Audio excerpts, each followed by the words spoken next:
6h30 dans nos studios sur l'ensemble du réseau synchronisé de Sud FM. Bonjour et bienvenue dans Sud Matin. Voici les titres. Retour des inondations après les fortes pluies enregistrées ces derniers jours à Saint-Louis. Les quartiers Pikine, Guinaw Rail, Diaminar toujours occupés par les eaux de pluie.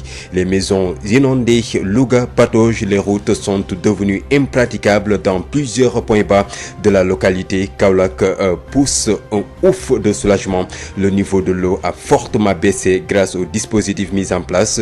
Le ministre Serigne Mbaye Thiam annonce la fin des travaux d'assainissement pour 2021. Au sommaire également, ce drame survenu à Malika, un homme marié retrouvé mort la semaine dernière dans une auberge. Les populations réagissent et exigent la fermeture des bars, maisons de passe, bref, tout lieu de débauche. Le mouvement Malika d'abord et les dignitaires menacent de descendre dans la rue.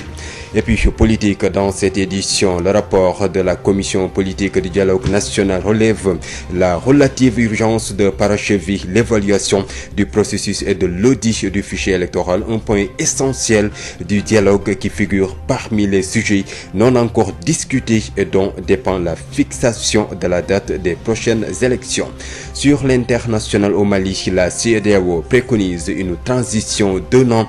Dirigé par un civil, les chefs d'État se sont réunis hier en sommet extraordinaire. La revue de presse, ce sera l'affaire de Habsa Elimane Wane. Le journal wolof, c'est avec vous Adama Ndione. asalaamaaleykum.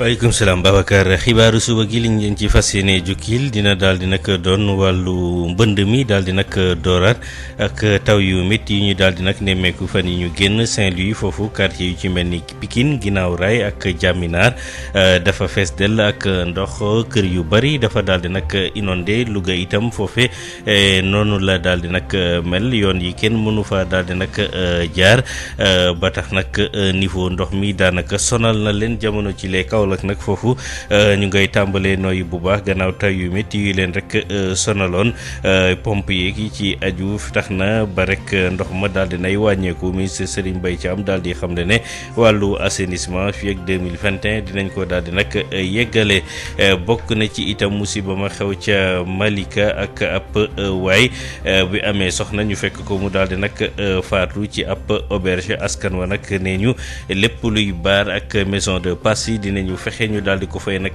jële lànk ñu sax ba daal di wàcc ci mbedd mi mouvement Malika d'abord lëkkaloo ceeg dignitaires yi li ni mel la ñuy daal di nag waajal ci biir xibaar yi dinañ ci jukki rapport commission politique bu dialogue national daanaka jàmp na ngir ñu daal di yeggali li nga xam ne mooy xayma bi ci processus bi jëm ci ñu daal di auditer fichier électoral bi nga xam ne nag ci point dialogue bi daanaka fusu ci tënk gi dinañ ci jukki ci xibaaru suba geek Amadou Moustapha Dia li jëm ci xibaaru bitim réew CEDEAO mi daal di nag santaane ab transition ngir rek ñu daal di yeggali génn ko Ibrahima Boubacar Keita bu ko defee civil yi daal di jëlaat li nga xam ne nag nguur googule ci xibaaru suba gi ba tey dinañ ci ànd ak yéen dinañ ci toftal yeneen i xibaar revue des titres ak Habsa Elimane Wane Paplay ji jaajëfal ko moo ne ci sottandikukaay bi mbokk yi ñuy déglu jërë ngeen ji. Habsa Elimane Wane. Bonjour et bienvenue à cette revue des titres que nous démarrons par Sud Quotidien. Impact de la Covid-19, les PME pâtissent. Après Sud Quotidien, place à l'AS,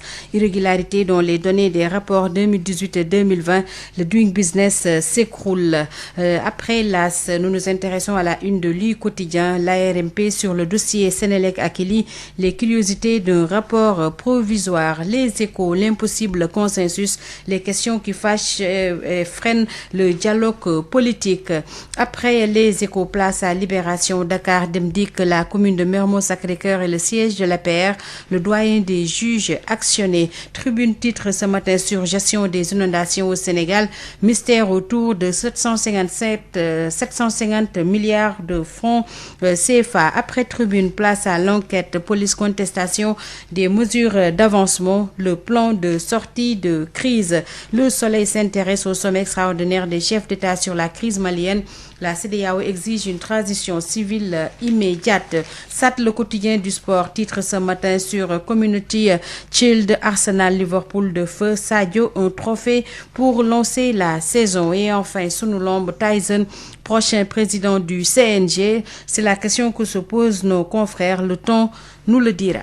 asalaamaaleykum daleen ak jàmm ci li gën a fës ci ëttu yéenekaay yi dañu koy door ak waa Sud Quotidien di ñu waxtaane jeexital bi nga xam ne moom la mbas mi am ci petite et moyenne entreprise yi nga xam ne ñoo yu ndaw yeeg yu diggu doomu yi ñoom nag ñu ngi ci am ay jafe-jafe yu taratar ñu wax ba tey wàllu koom ak waa LAS ne doing business bi nga xam ne moom la waa Banque mondiale doon amal nag fi mu toll nii daal dafa am ay jafe-jafe ginnaaw gi ñu nemmeekoo ay rëkk-rëkk ci atum 2018 ak 2020 lii Quotidien it wàllu koom-koom lay waxtaane rawatina ARMP bi nga xam ne dafa àddu ci dossier Senelec ak Akilee dellu si yenn yoo xam ne daal doy na waar bu baax bu ñu jugee ci lii Quotidien ñu jàll ci les Échos di ñu waxtaane nag yi nga xam ne daal mooy ñàkk déggoo yi ñu nemmeeku ci dialogue politique bi tax tembe Libération di ñu waxtaane wàllu Dakar Dem di commune de Mermoz Sacré-Cœur ak siège u APR nee na ci mbir yooyu daal doyen des juges fi mu toll ni moo ci dugal loxom Tribune di ñu waxtaane wàllu ni ñu yoree wàllu mbënn mi ci Sénégal ne koppar bi nga xam ne moom lañ tegoon ci programme bi daal fan la dugg ñu xayma ko ci li tollook juróom-ñaari téeméer ak juróom fukk ci ay milliards bu ñu jugee ci ñoom jàll ci l'enquête di ñu waxtaane wàllu police ak jafe-jafe yi ñu nemmeeku ci wàllu avancement yi foofule rawatina nag plan bi nga xam ne moom la direction générale bi teg ngir jafe-jafe yi mën faa jugee Le Soleil di ñu waxtaane wàllu ndaje bu mag bi nga xam ne moom la chef d'état wu CEDEAO yi amaloon jiitu réew yi ñoom daal li ñu bëgg mooy fi mu toll nii daal ñu amal fa ab transition civile ci ni mu gën a gaawee Stades Le Quotidien du sport di ñu waxtaane wàllu match bi di diggante Arsenal ak Liverpool ne Sadio mbaadu dafa nar a am foofu nag benn coupe daal mooy laaj samp yi nga xam ne moom la suñu naataango yi samp tey jilee Tyson lañ koy jeexalee ak waa sunu lomb ne ndax mun na nekk daal président CNG loolu daal nag nee nañu daal dinañu ko xam ci jamono yi ñu jëm dinañ ko gën a farañ fàcce ci revue de presse bi ci kanam. Il est 6h40 dans nos studios. Merci à Pape Abdoulaye Dieye. À 6h45, vous avez rendez-vous avec Babacar Somb pour la première édition de Sud Matin. Sud FM, l'info, c'est ici. À l'écoute de Sud FM Sen Radio, 6h45 dans le studio et sur l'ensemble du réseau synchronisé de Sen Radio. Retour des inondations après les fortes pluies enregistrées ces derniers jours à Saint-Louis. Les quartiers Pikine, Guinaw-Rail, Diaminar, toujours occupés par les eaux de pluie. Les maisons inondées, Louga patauge. Les routes sont devenues impraticables dans plusieurs points bas de la localité. Kaolack pousse un ouf de soulagement. Le niveau de l'eau a fortement baissé grâce au dispositif mis en place. Le ministre Serigne Mbaye Thiam annonce la fin des travaux d'assainissement pour 2021. Au sommaire également, ce drame survenu à Malika, un homme marié retrouvé mort la semaine dernière dans une auberge. Les populations réagissent et exigent la fermeture des bars, maisons de passe. Bref, tout lieu de débauche, le mouvement Malika d'abord et les dignitaires menacent de descendre dans la rue. Rapport de la commission politique du dialogue national relève la relative urgence de parachever l'évaluation du processus et de l'audit du fichier électoral. Un point essentiel du dialogue qui figure parmi les sujets non encore discutés dont dépend la fixation de la date des prochaines élections. Sur l'international au Mali, la CEDEAO préconise une transition d'un an dirigée par un civil. Les chefs d'État se sont réunis hier en sommet extraordinaire. Vous entendrez Sori Ibrahima Maïga dans cette édition d'information mise en onde aujourd'hui par Pape Abdoulaye Dieye. Les détails c'est après ceci.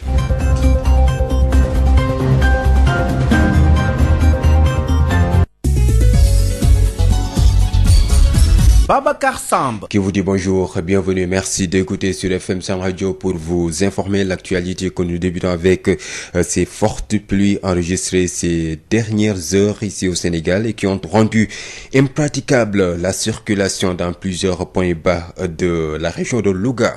À Santhiaba Sud, où les eaux stagnantes sont endémiques, la municipalité demande à l'ONAS de reprendre totalement le réseau d'assainissement pour soulager les riverains. Lamine Guessaman. Louga n'est pas une commune vulnérable aux inondations. L'essentiel de ces quartiers sont bâtis sur un sol sablonneux où les eaux de pluie ruissellent et s'infiltrent facilement au bout de quelques heures. C'est le cas des quartiers Montagne, Tchorna et dans certains Fakdek. Seulement, force est de constater constaté que les dernières précipitations enregistrées, plus de 80 mm, ont fini de mettre à nu l'état de l'assainissement de la ville. Dans les points bas, à Santhiaba Sud, vers la case Dimé, aux alentours de la mosquée Mame Cheikh Mbaye, au rond-point Baye Belep Ndao, les eaux de pluie stagnent, rendant ainsi impraticable la circulation. À Santhiaba Sud, où le problème est endémique, le secrétaire général municipal propose comme solution la reprise totale du réseau. Madické Dieng. On s'est rendu compte que ça n'a pas été bien fait parce que les problèmes restent les mêmes. Donc à chaque fois, il y a un refoulement dans cette zone. Les populations sont très fatiguées. Donc je pense que la solution véritablement, c'est de reprendre le réseau. À défaut de ça, vraiment stationner de façon permanente un camion hydrocureur à Louga. Vers le marché central, en plein centre-ville, les nids de poules, réceptacles d'eau de pluie mélangés avec les ordures et de la boue offrent un visage peu radieux de la commune. Lamine Gueye Samane, Louga, Sud FM. Lamine Gueye Samane, à Saint-Louis, les quartiers de Pikine, Guinaw Rail et Diamina sont toujours occupés par les eaux de pluie qui ont inondé toutes les maisons. Une situation qui inquiète beaucoup les habitants, obligés de patauger dans ces eaux de pluie mélangées aux eaux de fosses septiques pour vaquer à leurs occupations. Ils appellent ces habitants à l'aide, craignant pour la santé de leurs enfants. Yves Tendeng. Le calvaire des eaux de la forte pluie de mercredi dernier, ici à Saint-Louis, est loin de connaître son épilogue au niveau du quartier de Pikine Guinaw Rail, où toutes les maisons sont inondées. Des salons aux différentes chambres, en passant par les cuisines, aucune pièce n'a été épargnée par ces eaux de pluie, regrette Maka Fane, un habitant du quartier et porte-parole du jour. Complètement sous les eaux. Toutes les familles sont trempées jusqu'au fond. Toutes les maisons sont inondées. Toutes les maisons, sans exception. Toutes les chambres, les fosses sont pleines, donc tout se déverse dans les chambres actuellement. Même les fosses sont pleines. Des eaux de pluie qui sont mélangées à celles des fosses septiques, en plus aussi des ordures ménagères, ce qui constitue un cocktail qui favorise le risque pour les habitants de choper certaines maladies. Du tout, sans exception. Tout ce que vous pouvez imaginer comme infection ou bien une maladie infectieuse se trouve dans ce secteur actuellement. Palu, diarrhée, typhoïde, tout ce que vous voulez. Médicalement, tout. Palu plus particulièrement. Parce que c'est plein de moustiques aussi. Une situation qui également ne rassure pas du tout les habitants de Pikine Guinaw Rail, surtout en cette période de Covid-19. Non, avec cette situation, on ne pourra pas parler de problème d'hygiène. On ne peut pas parler d'hygiène présentement. Pourquoi? Parce que toutes les maisons sont pleines, les fosses sont pleines, ça se déverse dans les chambres. Face à ce problème d'inondation, les autorités locales sont interpellées. La seule solution, c'est de lotir et d'assainir. Mais le premier point, c'est de nous aider à amener des motopompes pour au moins évacuer et soulager les familles. Saint-Louis, Yves Tendeng, Sud FM. Yves Tendeng, le maire de la commune de Saint-Louis, invite le président Macky Sall à restructurer ces deux quartiers que sont Pikine Guinaw Rail et Diamina pour mettre fin aux inondations. Mansour Faye, que nous écoutons. Mais comme nous l'avons tous constaté, c'est une situation très difficile pour les populations de Guinaw Rail qui vivent présentement, disons, quasiment tout le monde, donc sous les eaux. C'est vrai que ce n'est pas une situation nouvelle, puisque le quartier est configuré de telle sorte que, à chaque fois qu'il y a des pluies importantes, effectivement, ce quartier-là se retrouve submergé.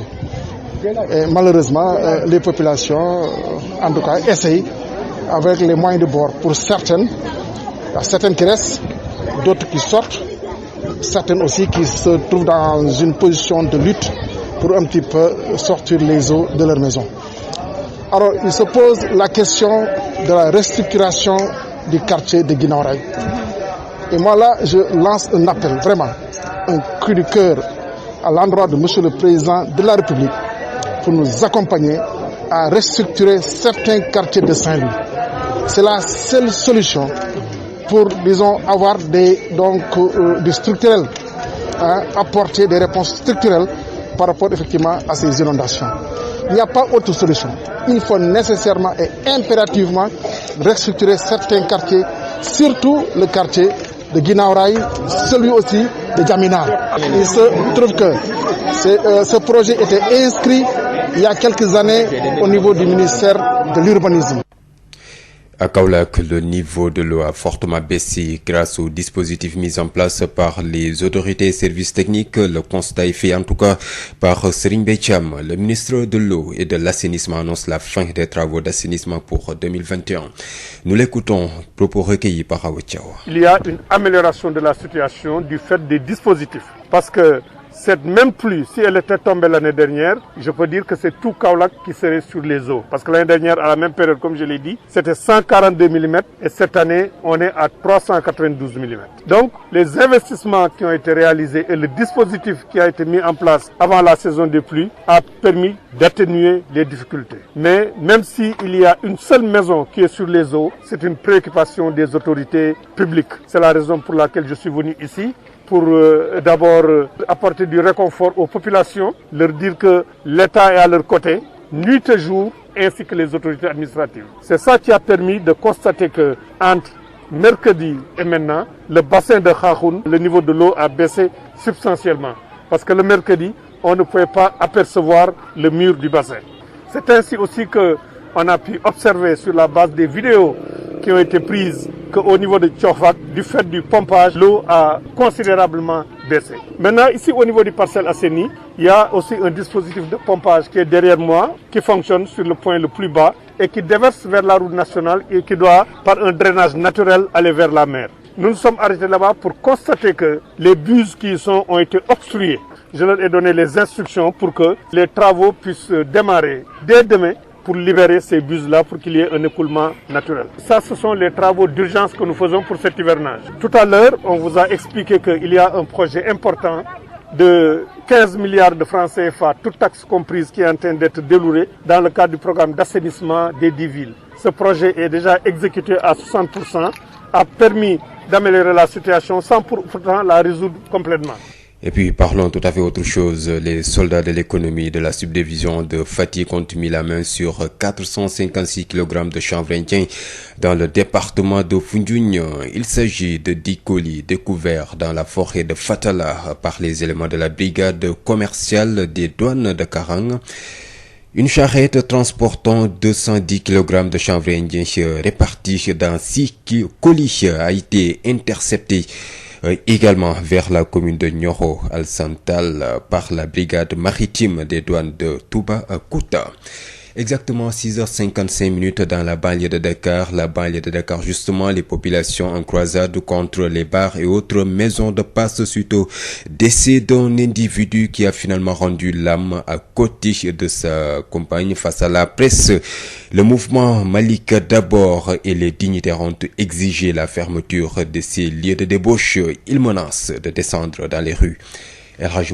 Une semaine après le drame qui s'est produit dans l'auberge Loulou de Malika entraînant la mort d'un individu qui était avec sa compagne, les populations de Malika très irritées autour de Malika d'abord en croisade contre les auberges et début de vente de boissons alcoolisées. Ils exigent la fermeture de ces lieux de débauche qui pullulent dans le village religieux de Malika. Mamadou Malcolm Fall est le coordonnateur de Malika d'abord. À sortir de ce soir-là, l'ensemble des Sénégalais vont savoir que la jeunesse malicoise, dans sa globalité, exige la fermeture de cette auberge-là. Ne le ferment pas, nous on va le fermer nous-mêmes parce que trop c'est trop. L'imam de la localité de Malika Plage s'engage dans le combat. Pour lui, la prolifération de ces lieux de débauche peut impacter sur l'éducation des enfants qui peuvent se procurer à tout moment des dosettes de 100 francs. Alerte Imam Modou Ndiaye. Des magasins pour vendre leurs boissons alcoolisées au niveau de Malika. Et effectivement, ça, tout le quartier est contre ces ventes de boissons alcoolisées. Ils vendent des dosettes de 100 francs, 200 francs, 300 francs, ce qui est à la portée des jeunes enfants, à la portée des élèves, des étudiants. Et nous qui sommes des parents, effectivement, nous devons nous lever pour effectivement éradiquer ce mal. Ça, c'est un premier pas. Bon, si effectivement les autorités ne réagissent pas, on va passer à la vitesse supérieure. On va effectivement faire une marche pacifique encadrée. Si vous allez là-bas, il y a beaucoup de monde. Les gens viennent en masse et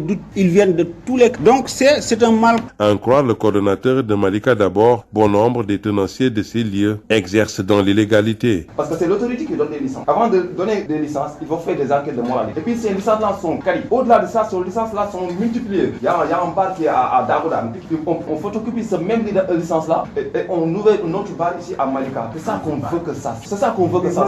Dans ce combat, nous ne sommes pas seuls. Nous avons vu le khalife général des Layènes. On a parlé avec le sous-préfet pour l'avertir. Société civile, imams, jeunes de la commune et même des religieux ont exigé des autorités la fermeture de ces lieux de débauche qui risquent de pervertir la jeunesse à tout moment. À défaut, ils vont le faire à leur place, menace-t-il. Le village de Malika Plage polarise en ce moment 4 auberges et plusieurs lieux de vente de boissons alcoolisées. Banlieue dakaroise, Elhadji Moussa Thiam, Radio Sud FM. Politique, dans ce journal, le rapport de la commission politique du dialogue national relève la relative urgence de parachever l'évaluation du processus et de l'audit du fichier électoral, un point essentiel du dialogue qui figure parmi les sujets non encore discutés et dont dépend la fixation de la date des prochaines élections. Le rapport évoque également les points d'accord et de désaccord à l'état actuel des discussions. Vous entendrez Amadou Moustapha Dieng dans nos prochaines éditions. Sur l'international au Mali, après la dernière mission conduite par Goodluck Jonathan à la suite du coup d'État, les chefs d'État de la CEDEAO se sont réunis en sommet extraordinaire ce vendredi sur la situation au Mali, à l'issue de laquelle ils demandent une transition d'une année dirigée par un civil avec un premier ministre également. Le CNSP, quant à lui, convoque une réunion ce samedi sur la transition. Voilà, c'est la fin de ce journal. Vous entendrez donc Adama Ndione pour l'édition wolof. asalaamaaleykum mbokk yi, jërë ngeen jëf ci fasante ko lu rëgg kuute gi ci tànn gi Sud FM seen rajo 98.5 Dakar kàddu gi bàyyi ko Sacré-Cœur ñu lëkkaloo ci ak suñuy diwaan 7h bisimila ci xibaar yi. Adama Ndione. wàllu mbënd mi daal di nag tar ci yenn ci ay diwaan mim réew Saint-Louis ca la daal di nag bokk quartier Pikine Ginnaaw Raay ak Jàmminaar foofee askan wa daanaka nelewatuñu bay yandoor ndox ma moo fa daal di fees dell. Louga itam dem beeg dikk bi daal di amee gàllankoor ba tax seen i l'activité daanaka demul dikkul. ñuy sàkku nag ci autorités yi ñu daal leen taxaw ci niveau ndox mu kawe moomu Kaolack nag jamono joje ñu tàmbalee nokki ndax nag niveau ndox ma mu ngay daal di nag wàññeeku ba tax ministre bi ñu dénk sax wàllu ndox mi ci nemmeeku ba mu fa daal di nag amal wax ne plan assainissement ba ca la ñu nekk jamono ji gi daal di koy nag saafara. dinañ wax itam ca banlieue bu Ndakaaru ak kañu fekk mu daal di nag faatu ci nag wetu Corom ba tax nag askan wa daal di mer. ña fare Malika ak kuréel gëleen daal di nag ëmbalëkkaloo ci ak dignitaire fas yéene nag wàcc ci mbedd mi la ñuy sàkk mooy activité boobu ñu daal di ko fay nag jëlee. Moussa Thiam dinañ ci jokkoo jéeg moom dinañ ci toftal yeneen di xibaar laata revue de presse bi Kaja Habsa Iliman Wane Pape Laye Dieye ci sottandikukaay bi faram fànce gi neskis lay doon. Adama Ndione. ci kàddu gi ñu doore ko nag ak taw yi métti yi am ci waxtu yu ñu génn foofa ca Louga tax na lépp daal di gàllankooru rawatina dem bi ak dikk bi ca Santhiaba Sud foofee ndox yee dañoo daal di nag tak bu yàgg. municipalité ba nag di sàkku ci ONAS ñu daal di nag dooraat liggéey bi nga xam ne moo aju ci wàllu nag assainissement bi ngir taxawu askan wa ndax jamono ji ñu ci bari daanaka sonn nañu. Louga Lamine Gueye Samane. Louga bokkul si gox yi nga xam ni Tambooya mbënd mi la ñu lu ëpp si quartier mi si bér bu suuf la nekk. ndoxum taw bi daanaka bu wàccee rek dafay fer si ay waxtu yu néew fu si mel na quartier montagne quartier Coxna ak yenn si fàkk dëkk yi. terewulkat nemeeku ñu ni taw yu mujj yu bare yi nga xam ni am na fii si fan yi ñu génn lu ëpp juróom-ñett fukki millimètres wonee na jafe-jafe yi nga xam ni réseau assainissement bi am na ko si béréb yi nga xam ni dafa xure fu si mel na Santhiaba Sud boo jëmee Case Dime li wër juma Maam Cheikh Mbaye fi nga xam ne itam mooy rond point Baye Bëlëb Ndaw foofu ndoxum taw yi daan di fa toog lu yàgg-yàgg waral sax dem bi ak dikk bi di jafe lool. Santhiaba Sud mi nga xam ne nag noor ak nawet daanaka ndox yi ma nga fa secrétaire général municipal bi li mu bëgg moom mooy ñu indi fa réseau bu bees tàq Madické Dieng. Santhiaba dafa xaw a particulier parce que moom du xaar sax nawet muy taa tout le temps parce que day refoulé foofu réseau bi ci boppam noonu seetlu dama am problème booy xool weer wu jot wala ñaari weer yu nekk ni foofu vraiment day am refoulement te day gêner véritablement population inondation yi de loolu nag moom li ñu ci mën a dimbali daal mooy defaraat réseau bi te loolu effectivement dafay laaj ay moyens yu xaw a takku mais aussi ci domaine u état la domaine assainissement la ci domaine u ONAS la xam ne moo yor yooyu wàllu assainissement ñu fàttali c'est pas une compétence transférée mais collectivité territoriale yi amuñu sañ-sañ bañ cee yëngu parce que day dugg ci compétence générale bi mais aussi lu soxal doomu aadama yi la bu nawet jotee boo ci yënguwut day daal di indi ay gàllankoor ci wàllu dëkkin wi ak dëkkuwaay yi. si xolu dëkk bi boo jëmee si marché bi pax yi nga xam ne moo nekk si yoon yi nag ndoxum taw bi ànd ak mbalit ak itam ban bi xarkanam bu ñaaw lay jox commune bi ki leen doon jotali xibaar yi fii si Louga Lamine Gueye Samane Sud FM. Lamine Gueye Samane ci la ñuy daal di dem Ndar foofu itam quartier Pikine Guinaw Rail Jaminaar ñoom itam daanaka ndox mi daal na fay rek fees del dafa daal di inondé situation boobu tiital askanoo fa daal di nag dëkkee ñu ci bari ngir doxi seen soxla ci ndoxu taw boobu nga xam ne dafa daal di jaxasoo ak ndoxu foos yi la ñuy daal di nag xuus dem seen tiitaange dëgg nag mooy xale yi ñuy jàpp ne mën na leen indi feebar Saint-Louis Yves Tendeng. ñii di askan yi yeewoo ci quartier bii di Pikine Guinaw Rail daanaka tàggoo ñu ak jafe-jafe yi ci wàllum mbënn mi ginnaaw ndoxu taw yi nga xamee ni nangu nañ fa jamono ji ay kër yu bari li ko dalee ci saal yi jàpp néeg yi jaaree ko nag ci waañ yi daanaka fépp ngay fekk ndox mi di walangaan Maka Fane Moussa Sène ak Ami Collé ñoom ñetti dëkk ci koñ bi di ñu wax jafe-jafe yi ñuy dund. gannaaw taw àllarba ba léegi ñëpp a ngi ci biir ndox njaboot yëpp a ngi ci biir ndox amul kenn ku mucc foos yi fees na mu ngi déversé wu ci biir néeg yi yëpp am ndox néeg yeeg waañ weeg duus yi fépp ndox mi fépp la kañ moom di xuus di génn di xuus di dugg loolu daal lañ fi nekkee. seen bagage yëpp a tooy wax dëgg yàlla métti na lool fii quartier bi fii li ko wër famille yu bëri fi nekk yeneen famille noo leen jël dëkkal leen waaw dëgg yàlla métti na. muy ay ndoxu taw yi fa jaxasoo ndoxu foos yi rax ci dool yi mbalit mi te muy tere nelaw jamono ji askan yu bile gox ndax feebar yu bëri yi leen fa mën a dal. foos yi fees na mu ngi déversé wu ci biir néeg mënuñoo wax wërgu yaram pourquoi parce que luy jóge ci foos soo xoolee ndox mi nga xam ne kon tey ji mënuñoo wax wërgu yaram yooyu bari nañu. muy mbir boo xamee ni dalalul benn yoon seeni xel ci jamono ji ñuy wax mbirum mbas mi di Covid-19. corona bi comme nee nañ set la laaj te set moom amul fii ndax ndoxu foos yeeg mbalit meeg weñ yeeg yooyu yëpp a jaxasoo. li ni mel di ay jafe-jafe yi waral ñuy yuuxu wàllu jëmale ci autorité yi. li ko ëmb nag mooy quartier bi dañ ko lotissé wul assainiruñu ko kon su ndox mi ñëwee nag il faut que mu demee ni li ñuy njëkk a laaj mooy fi mu nekk ni ñuy wax kilifa yi ñuy dimbale ñu indil ñu ay moto pompe am nañ ci yaakaar bu baax suñu manqué ndox mi mu dem. lii moom ay manque ak ay yëpp defal ñu ay canalisation yi defe naa moom moo siy saafara. canal daa leen bëgg ndax sax nawet nii la ñu indonee bon loolu suñu soogoo nag mu wutal ñu canal. waaw bul kii am man jàll dem ci digg bi. ki doon jokkoo ak yéen fii ci Saint-Louis Yves Tendeng Sud FM. Yves loolu waral maire bu commune bu Saint-Louis di sàkku ci njiitu réew mi mu daal di nag joyanti quartier yooyu Pikine Guinaw Rail ak Jaminaar bu ko defee nag daal di fay jële inondation yi di mbënd mi Mansour Faye yóbbu na fa ay moto yu ñu daal di wàññi ndox mi bu ko defee askan wa mën a féex tuuti ci nag nawet bi nga xam ne sonal la leen ñu déglu ko moom maire bu Saint-Louis Mansour Faye ak Yves Tendeng. situation bu metti la. suñu ñëwee gis askan bi nga xam ni ñii seen kër mi ngi fees dell ak ndox ñii génn nañu ñii wut nañu ay paan ak ay siwo pour jéem a jël ndox mi maanaam di ko génne mu metti la donc loolu maanaam ci gox bi la parce que dëkkuwaay bi nu mu tëddee la ak quartier bi nu mu bindoo la donc man damay profité di ñaan vraiment président de la République man en tant que maire lay wax di ñaan monsieur le président de la République di ko sàkku pour que ñu mën a def la restructuration des quartiers de Guinaw Rail des quartiers de Jaminaar suñ ko defulee amuñu solution amul beneen solution bu mën a am tant que restructuré wuñ ko suñ ko restructuré ba pare après ñu xaway toppatoo affaire assainissement parce que gox bi dafa jege dex gi niveau bi moo gën a bas que niveau dex gi donc dex gi day ball bu taw bu xiinee sax mu taa wax ma sax mu taw mais bu xiinee sax mu taa donc loolu pour mu dañ il faut ñu defaraat quartier bi dana metti ci population bi dana cher ci état bi mais amul beneen solution bu dul solution boobu sinon chaque année at bu jot bu tawee daañ defaat les mêmes opérations yi def nii mooy jël ay moto pompe boole ci lu sapeur pompier am ñiy pomper mais bu ñu pomper tey bu tawaatee ëllëg ñu pompé waat parce que noonu lay demee parce que day taw te année bi dégg naa ni taw bi dana bëri bu soobee suñu borom waaye ndox aussi dafa am noo xam ne ci dëkkuwaay niñ ko mënee fexe ba telle sorte que du yàq dëkkuwaay te loolu pour ñu mën ko def il faut la restructuration donc des quartiers de Diaminar et de Guinaw Rail loolu doomu moo ñu ci mën génne amul leneen.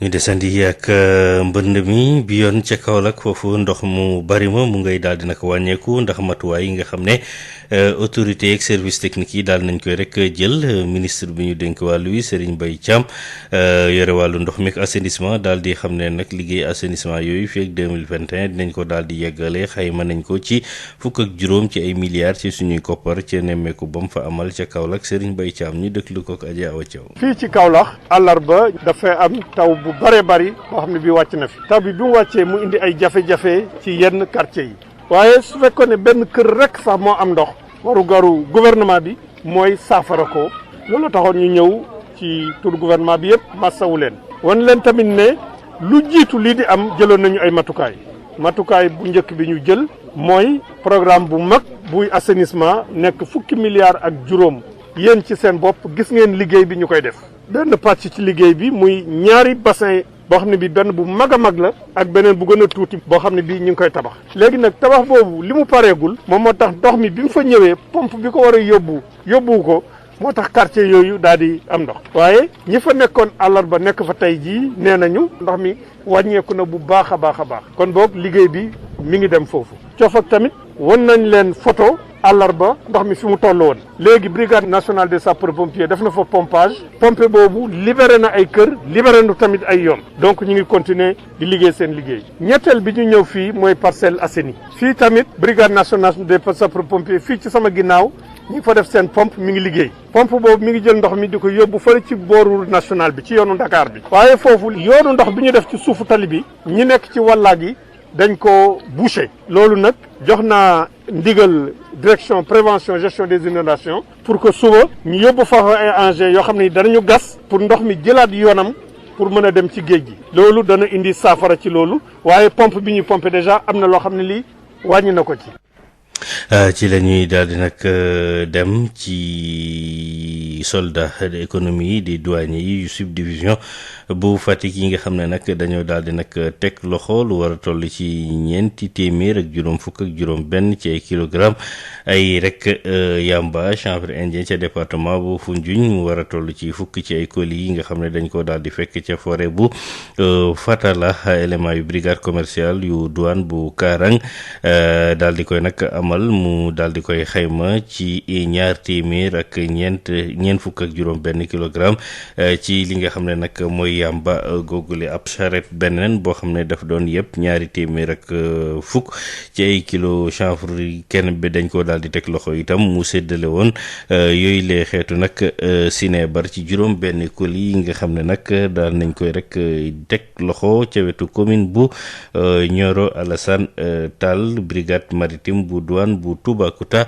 moo ko daal di teg loxo ñi dem banlieue bu Ndakaaru foofu askan wi nga xam ne nag dañoo taxaw ngir baar ya fa nekk ak yeneen kër ya nga xam ne dañ fay def naka sa dul noonu ñu daal di ko fay nag jëlee gannaaw ba nga xamee ne ab xew-xew daal na fay am ab waay bu fa daal ñu fekk mu daal di nag faatu ca biir ak ka mu fa nekkaloon ci seen jàkkaarloog taskatu xibaar yi mouvement Malika d'abord ànd ak ña fa dëkkee ne ñu daal barab yooyu faaw ñu daal di koy nag tëj ba pare nañu ngir ñu daal di wàcc ci mbedd mi daal di nag yëglu lañ ca xam ne mooy barab yooyu sax ña koy jëfee daanaka teguñu ko ci yoon banlieue Moussa Thiam. gannaaw ba jéeji amee foofee ci auberge Loulou ca Malika Plage nag ba benn waay bi nga xam ne daanoo nag ak soxna ñàkk fa bakkanam ba tax ni nag askan wi mer ba futt daal di dajaloo nag pour rek sàkku ñu daal di fay déjjati li nga xam ni moo di auberge yi ak bërëb yi nga xam ni dañ fay jaay sàngara ñoomee sax sàkku na ñu tëj bërëb yooyu ràpp nag bi nga xam ni commencé na bëri lool ci dëkk bi nga xam ni nag jàpp nañ ni dëkk diine la Mamadou Malcolm Fall mooy jiite mbëb Malika d'abord. loolu lañ bëgg mu dakk ñu naanee seen sàngara soosu ba pare ci mbedd mi lañ koy sànni kap yi nga xamante ni moom la ñuy jëfandikoo duñu pare suñu mbedd mi lañ koy sànni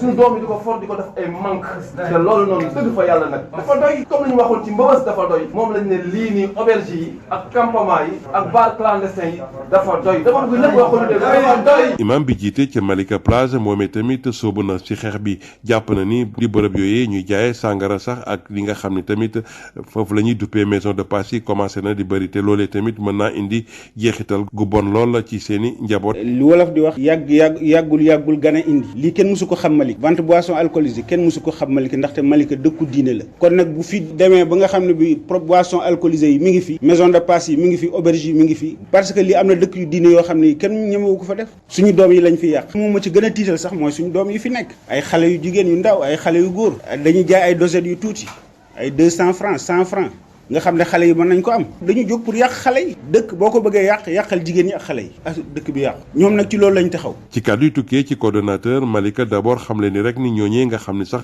ñoo yor bërëb yooyee ñuy jëfandikoo sàngara si ak daal fi nga xam ne moo di maison de passe yi ñu ci bëri daanaka seen kayit yi daal benn baaxu ca. léegi ay baar lañ gis ak ay maison de passe ñoom ñoo ñëwaat dugg ci dëkk bi yor les mêmes licences te ministre li fi nekk doon ay maison de passe bi ñu defee suñuy enquête gis ne maison de passe yooyu këyit yi ñu yore këyit dafa kon nag li ñuy wax mooy autorité bi moom na jël ay responsabilités ñëw ci dëkk bi tëj bépp baar bu fi nekk bépp maison de passe bu fi nekk ndaxte mi ngi law. ñi fare ci société civile bi ba ci sax ñi nga xam ne ñoo di imaam yi hommes religieux yi nag ñoomee sàkku nañ ci nguur gi daal ñu tëj ràpp bërëb yooyee nga xam ni fa la ñuy jaay sàngara ak bërëb yi nga xam ne tamit moom la ñuy duppee maison de passe yi bu mooyee nag ñoomee danañ ko defal seen bopp ak anam bu mu leen mënta jural. El Hadj Moussa Thiam moo leen joti xibaar yi fii ci banlieue dakaroise pour rajo Sud FM.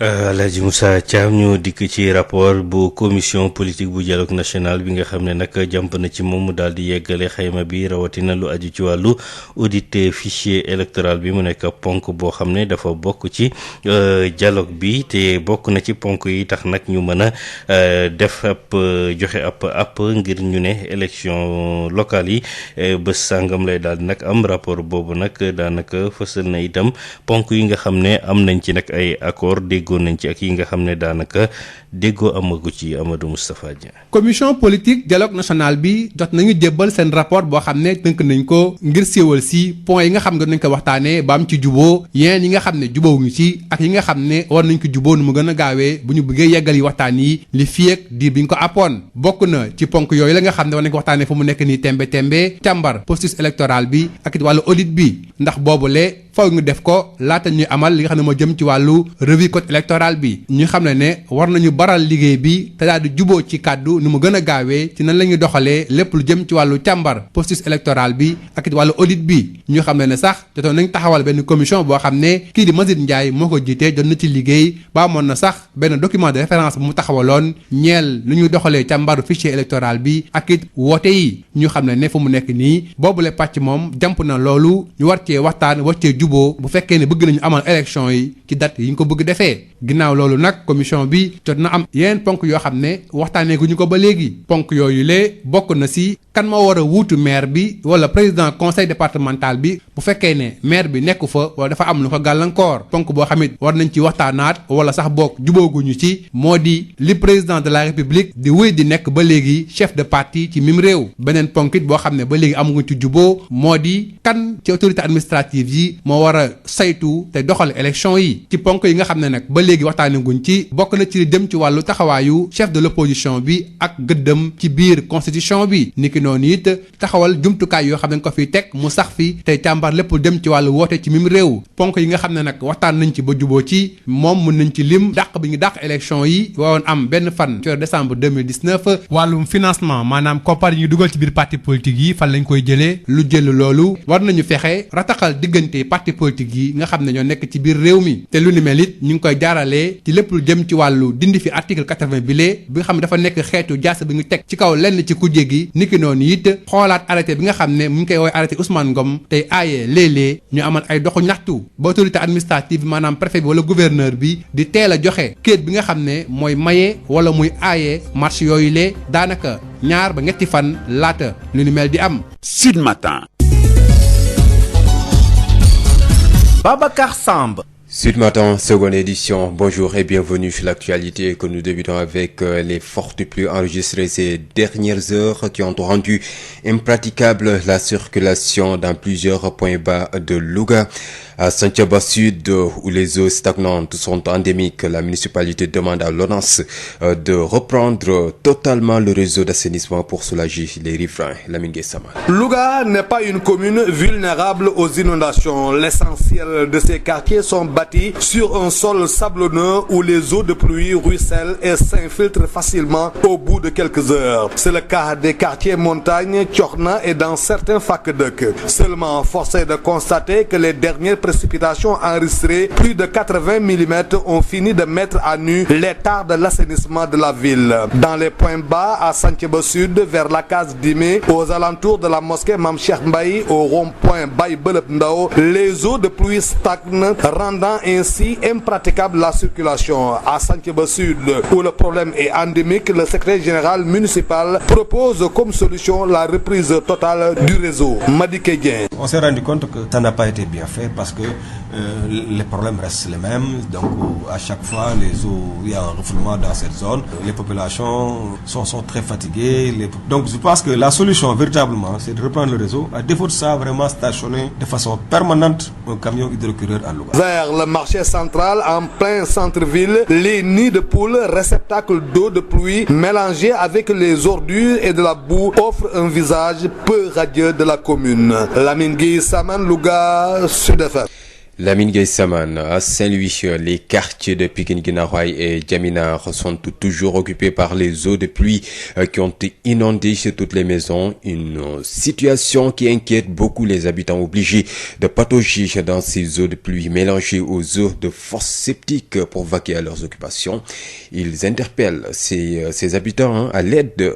Ils appellent à l'aide craignant pour la santé de leurs enfants. Yves Tendeng. Le calvaire des eaux de la forte pluie de mercredi dernier, ici à Saint-Louis, est loin de connaître son épilogue au niveau du quartier de Pikine Guinaw Rail où toutes les maisons sont inondées. Des salons aux différentes chambres, en passant par les cuisines, aucune pièce n'a été épargnée par ces eaux de pluie, regrette Maka Fane, un habitant du quartier et porte-parole du jour. Complètement sous les eaux. Toutes les familles sont trempées jusqu'au fond. Toutes les maisons sont inondées. Toutes les maisons, sans exception. Toutes les chambres, les fosses sont pleines, donc tout se déverse dans les chambres actuellement. Même les fosses sont pleines. Des eaux de pluie qui sont mélangées à celles des fosses septiques, en plus aussi des ordures ménagères, ce qui constitue un cocktail qui favorise le risque pour les habitants de choper certaines maladies. Du tout, sans exception. Tout ce que vous pouvez imaginer comme infection ou bien une maladie infectieuse se trouve dans ce secteur actuellement.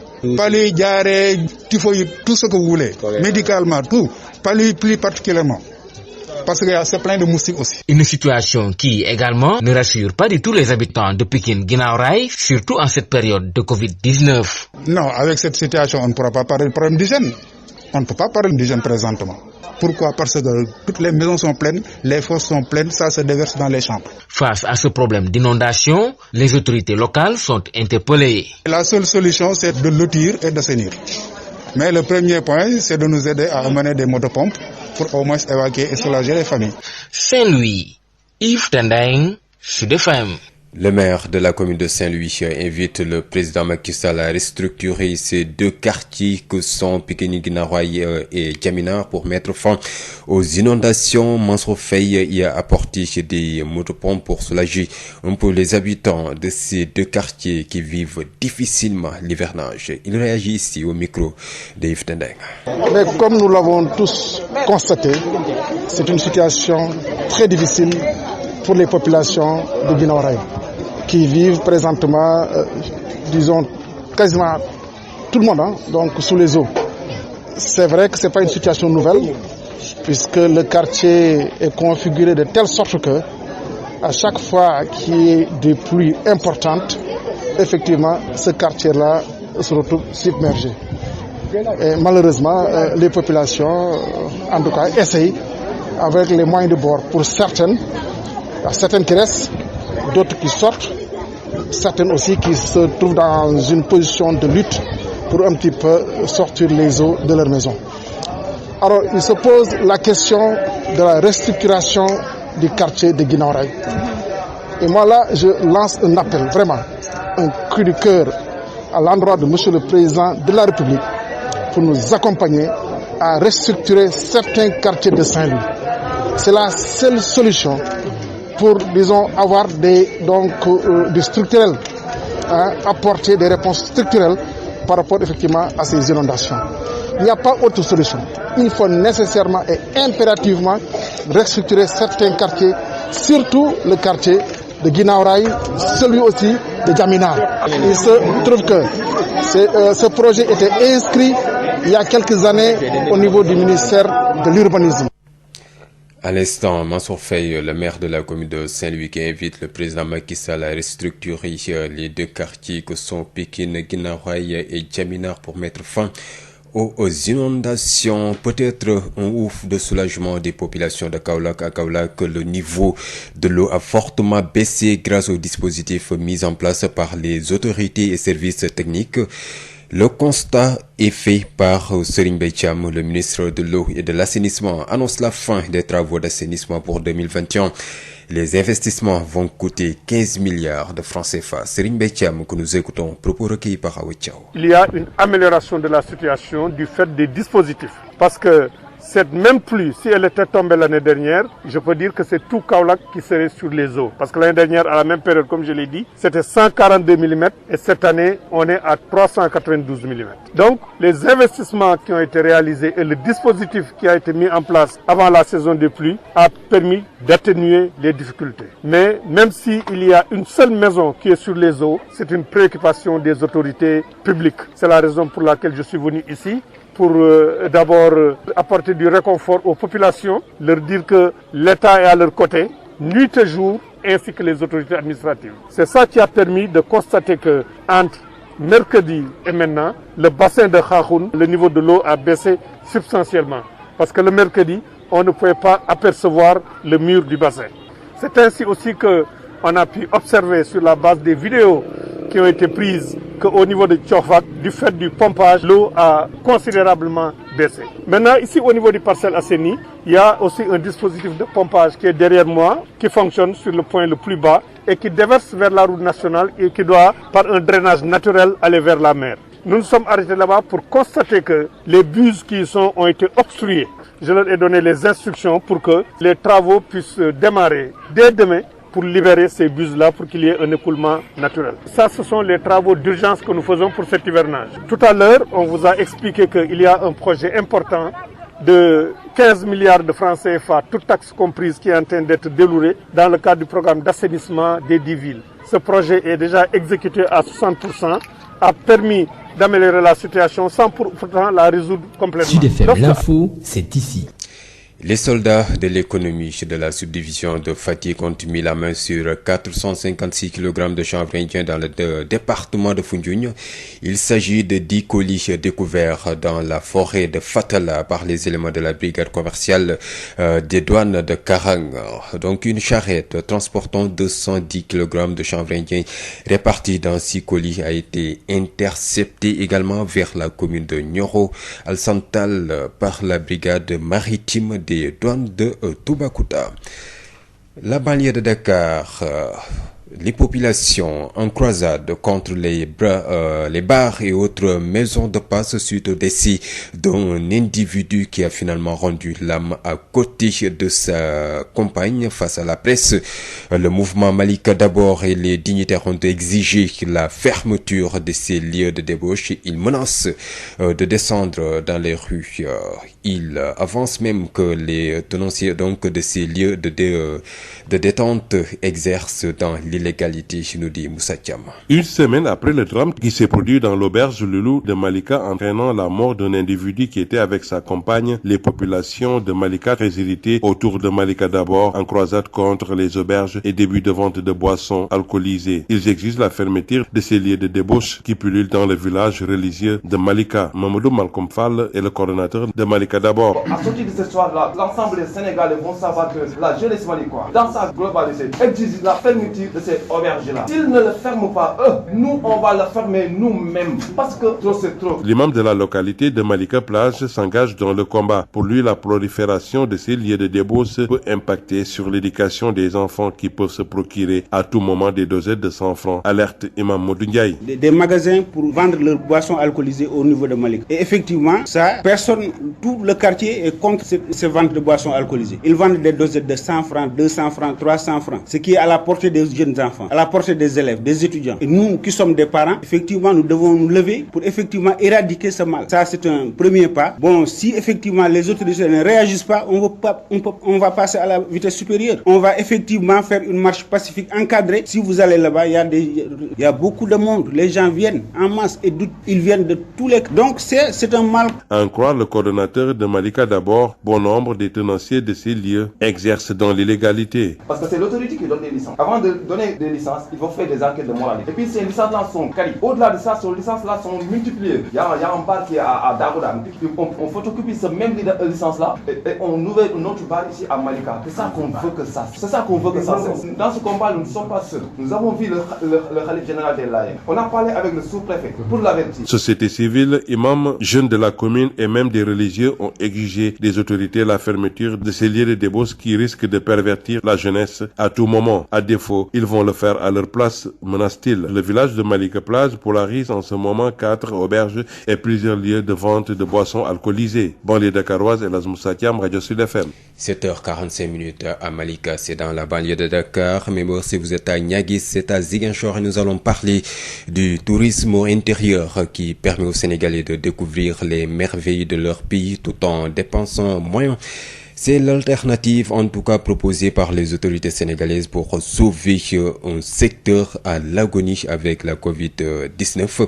Le ministre du Tourisme et des Transports aériens en visite à Ziguinchor a constaté les avantages d'une convention Haïti signée pour rendre compétitif ce tourisme local. Ben Michel Kanfoudi. L'impact de la pandémie à Covid-19 sur l'économie touristique a poussé les autorités sénégalaises à changer de paradigme pour soulager les opérateurs touristiques de la région de Ziguinchor. Pour le ministre de tutelle Alioune Sarr qui a visité plusieurs sites, l'alternative c'est de promouvoir le tourisme intérieur. Nous avons procédé à la signature d'un partenariat entre Air Sénégal, l'agence sénégalaise de promotion touristique, mais également l'hôtel pour avoir une offre packagée. Billets d'avion, hôtel pendant un séjour ici. Et c'est un appel que je lance à tous les hôteliers du Sénégal pour qu'ils justement s'inspirer de ce partenariat qui est aujourd'hui ouvert pour que nous puissions, dans toutes les destinations du pays, avoir une offre, billets d'avion, séjour dans des conditions de qualité exceptionnelles. Dire également que le tourisme domestique est aujourd'hui une voie obligée pour l'ensemble des acteurs. Cela veut dire simplement que la Covid-19 nous a enseigné que chaque pays doit commencer à compter sur ses propres ressources. Un choix très judicieux, surtout pour la commune de Diembéring qui tire l'essentiel de ses ressources de l'économie touristique, à en croire le maire de Diembéring, Tombongueye. On remercie beaucoup l'État central pour les efforts et surtout le regain d'intérêt qu'il accorde à la collectivité territoriale de Diembéring qui vit que le tourisme.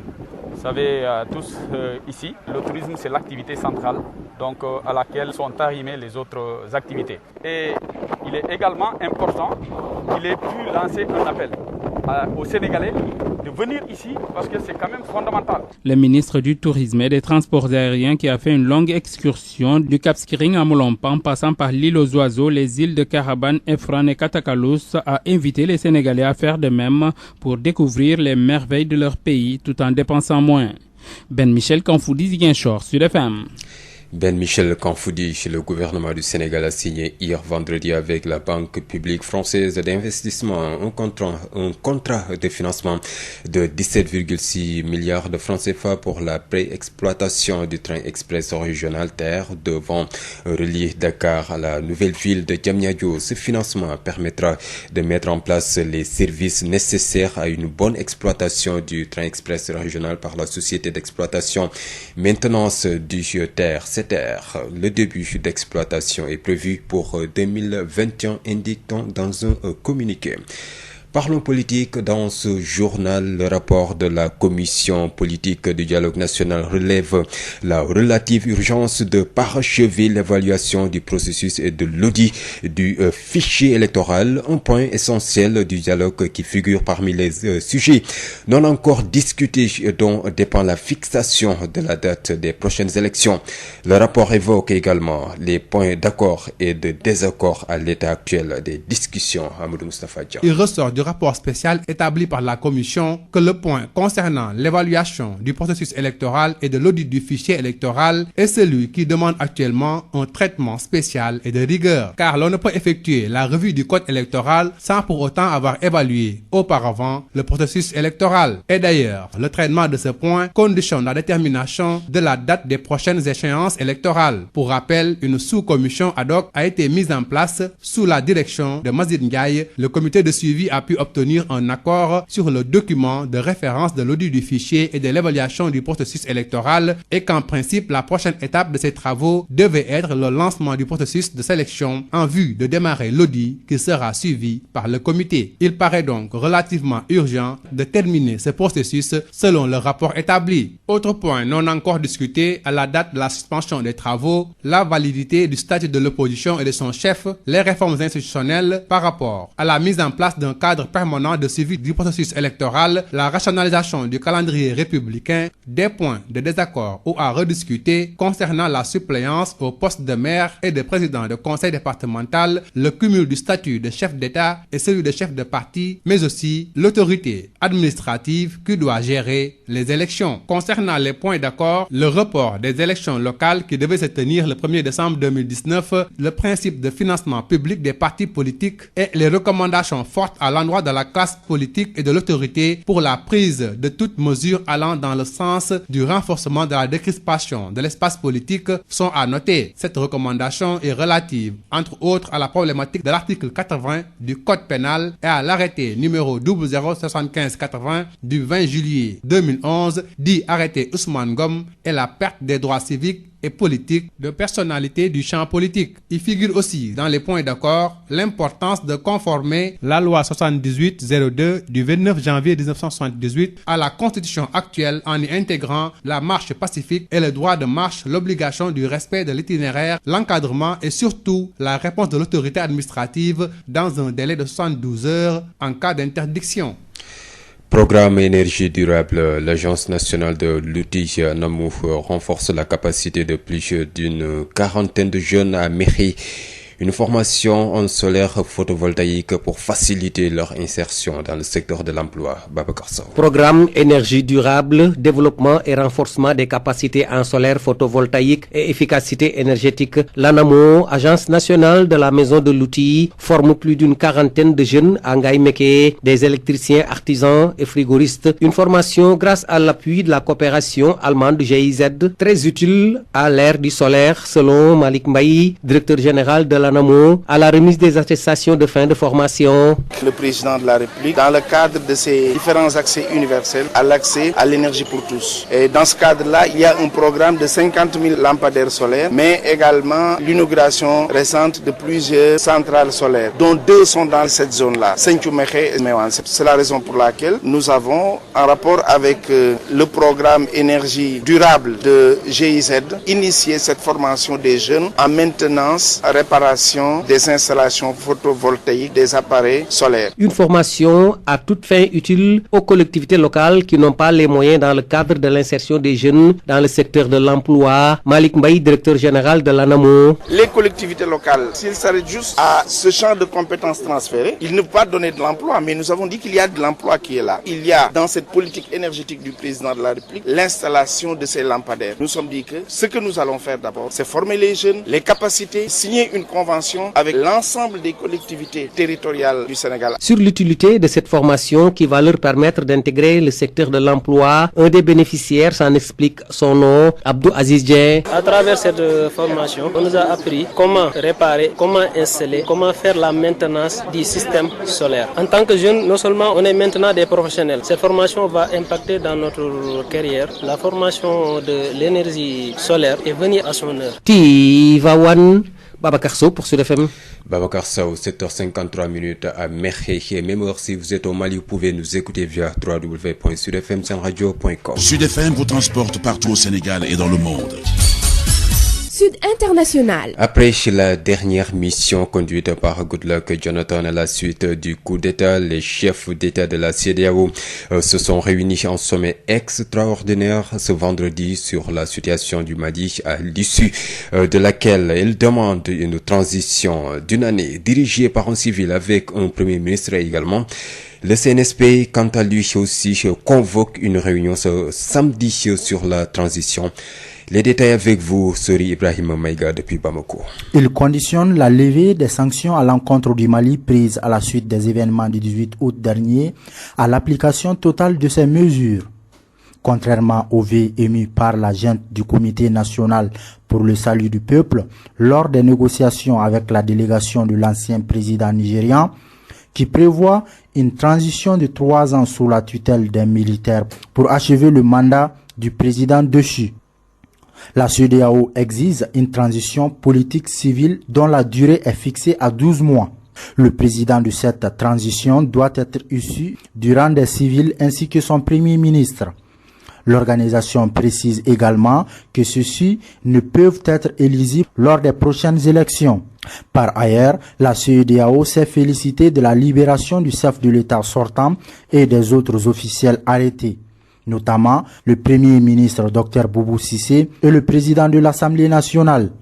On rappelle que depuis lors des dernières tractations avec les militaires mutins, un accord avait été trouvé sur le sort du président de la République démissionnaire, qui bénéficie désormais de la possibilité de quitter le pays pour des consultations médicales et sera sécurisé dans sa résidence avec les honneurs d'un ancien chef de l'État. La CEDEAO tiendra son sommet ordinaire le 7 septembre prochain, au cours duquel elle promet de faire l'état de l'évolution de la situation au Mali et prendre d'autres mesures qui conviendraient. Le même jour, c'est-à-dire ce vendredi, le Comité national pour le salut du peuple, le CNSP, a convoqué toutes les forces vives de la nation à prendre part à une rencontre d'échange ce samedi pour fixer les modalités de la transition en gestation. Sori Ibrahim Maïga, Bamako, Sud FM. Libye, le ministre de l'Intérieur du gouvernement d'Union nationale suspendu de ses fonctions. La suspension est liée aux manifestations de ces derniers jours à Tripoli qui ont été violemment réprimées, des manifestations contre la corruption et la détérioration des conditions de vie. Le ministre de l'Intérieur qui a rejeté toute responsabilité dans cette répression et accusé donc des hommes armés non identifiés devraient d'ailleurs comparaître dans les prochains jours devant le Conseil présidentiel. Cette mise à pied intervient surtout dans un contexte de rivalité croissante entre le chef du gouvernement en perte de popularité et son ministre de l'Intérieur soutenu par Ankara et les milices de Misrata. Au Japon, le Premier ministre japonais a décidé vendredi de démissionner pour des raisons de santé. 5 successeurs potentiels sont mentionnés par les médias, mais aucun d'entre eux ne semble pour l'instant s'imposer. Une chose paraît sûre, le parti conservateur au pouvoir sans interruption, ou presque depuis la fin de la Seconde Guerre mondiale, maintiendra la même ligne politique que celle suivie durant près de 8 ans par Shinzo Abe. Parlons cinéma, décès de Chadwick Boseman, acteur principal de Black Panther. Et en sport, nous allons parler de la Ligue 1 française, Lyon, qui a battu hier Dijon 4-1. Donc samedi, vous aurez les rencontres suivantes. Rennes-Montpellier, c'est à partir de 15h. Strasbourg-Nice, c'est à 19h. Reims va recevoir Lille, ce sera demain. Et puis demain encore, vous aurez Saint-Étienne-Lorient pour 13h, Metz Monaco et Angers qui va recevoir Bordeaux. Nantes va recevoir également Nîmes. Football toujours positif au Covid-19. Houssem Ouar est remplacé par Nabil Fekir en équipe de France alors qu'il avait été retenu par le sélectionneur Didier Deschamps avec l'équipe de France pour des matchs prévus contre la Suède le 5 septembre et contre la Croatie 8 septembre dans le cadre de la Ligue des Nations.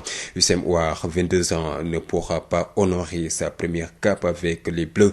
Le milieu de terrain a été contrôlé donc positif au nouveau coronavirus. Vendredi, a annoncé son club, l'Olympique lyonnais, placé en 14e et absent pour le match de Ligue 1 contre Dijon. Houssem Ouar ne sera pas non plus des 2 rendez-vous internationaux tout comme le joueur de Manchester United, Paul Pogba, également positif au nouveau coronavirus. La Fédération française de football a annoncé qu'il a été remplacé dans le groupe des Bleus par le joueur de Betis Séville, Nabil Fekir. Mesdames et messieurs, c'est la fin de ce journal. Merci de l'avoir écouté. À partir de 8h, vous aurez...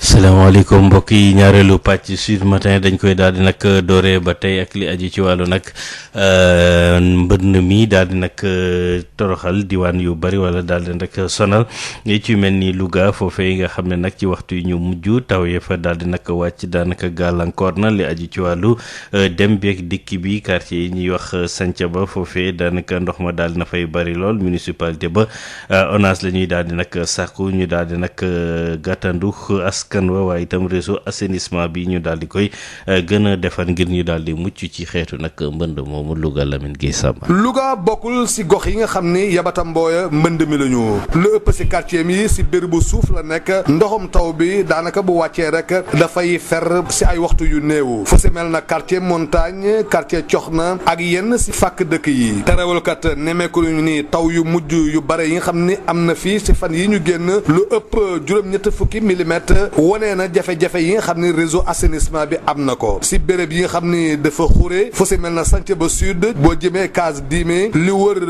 juma Maam Cheikh Mbaye fi nga xam ni itam mooy rond point Baye Bëlëb Ndaw foofu ndoxum taw yi daan di fa toog lu yàgg-yàgg waral sax dem bi ak dikk bi di jafe lool Santhiaba Sud mi nga xam ne nag noor ak nawet daanaka ndox yi ma nga fa secrétaire général municipal bi li mu bëgg moom mooy ñu indi fa réseau bu bees tàq Madické Dieng. Santhiaba dafa xaw a particulier parce que moom du xaar sax nawet bu muy taa tout le temps parce que day refoulé foofu réseau bi ci boppam noonu seetlu dama am problème booy xool weer wu jot wala ñaari weer yu nekk ni foofu vraiment day am refoulement te day gêner véritablement population yi de loolu nag moom li ñu ci mën a dimbali daal mooy defaraat réseau bi te loolu effectivement dafay laaj ay moyens yu xaw a takku mais aussi ci domaine u état la domaine assainissement la ci domaine u ONAS la xam ni moo yor yooyu wàllu assainissement ñu fàttali c'est pas une compétence transférée mais collectivité territoriale amuñu sañ-sañ bañ cee yëngu parce que day dugg ci compétence générale bi mais aussi lu soxal doomu aadama yi la bu nawet jotee boo ci yënguwut day daal di indi ay gàllankoor ci wàllu dëkkin wi ak dëkkuwaay yi. si xolu dëkk bi boo jëmee si marché bi pax yi nga xam ne moo nekk si yoon yi nag ndoxum taw bi ànd ak mbalit ak itam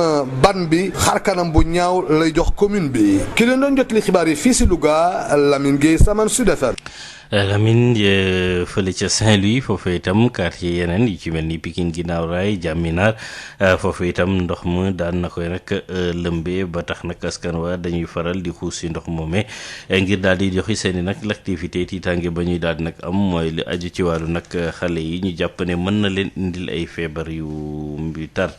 Saint-Louis Iftende. ñii di askan yi yeewoo ci quartier bii di Pikine Guinaw Rail daanaka tàggoo guñu ak jafe-jafe yi ci wàllum mbënn mi ginnaaw ndoxu taw yi nga xamee ni nangu nañ fa jamono ji ay kër yu bari li ko dalee ci saal yi jàpp néeg yi jaaree ko nag ci waañ yi daanaka fépp ngay fekk ndox mi di walangaan Makafane Moussa Sène ak Ami Collé ñoom ñetti dëkk ci koñ bi di ñu wax jafe-jafe yi ñuy dund.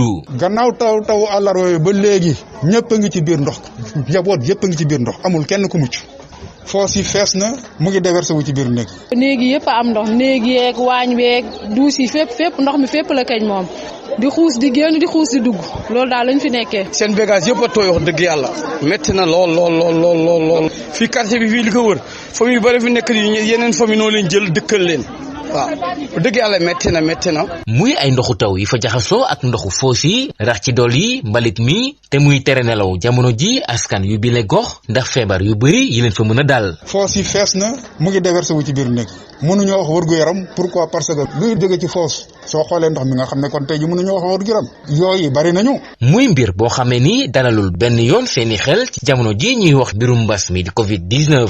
corona bi comme nee nañ set la laaj te set moom amul fii ndax ndoxu foos yeeg mbalit meeg weñ yeeg yooyu yëpp a jaxasoo. li ni mel di ay jafe-jafe yi waral ñuy yuuxu wàllu jëmale ci autorité yi. li ko ëmb nag mooy quartier bi dañ ko lotissé wul assainiruñu ko kon su ndox mi ñëwee nag il faut que mu demee nii li ñuy njëkk a laaj mooy fi mu nekk ni ñuy wax kilifa yi ñuy dimbale ñu indil ñu ay moto pompe am nañ ci yaakaar bu baax suñu manqué ndox mi mu dem. lii moom ay manque ak ay yëpp defal ñu ay canalisation yi defe naa moom moo siy saafara. canal daal lañ bëgg ndax sax nawet nii la ñu indonee bon loolu suñu soogoo nag mu wutal ñu canal.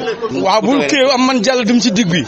ki doon jokkoo ak yéen fii ci Saint-Louis Yves Tendeng Sud FM. maire bu Saint-Louis daal dinay rek sàkku ñu daal di defaraat quartier yooyu ginnaaw raay ak Jaminaar ndax inondation yu bon yi leen ëlëm bokk na ci itam la mu daal di def mooy yóbbu ay moto pompe yi xaw a rek su jàppale askan wa nga xam ne ñoo fare ca quartier yooyu jamono nawet bi Mansour Faye ñu déglu ko ki iften situation bi situation bu metti la suñu ñëwee gis askan bi nga xam ni ñii seen kër mi ngi fees dell ak ndox ñii génn nañu ñii wut nañu ay paan ak ay siwo pour jéem a jël ndox mi maanaam di ko génne mu metti la donc loolu maanaam ci gox bi la parce que dëkkuwaay bi nu mu tëddee la ak quartier bi nu mu bindoo la donc man damay profité di ñaan vraiment président de la République man en tant que maire en tant que maire lay wax di ñaan monsieur le président de la République di ko sàkku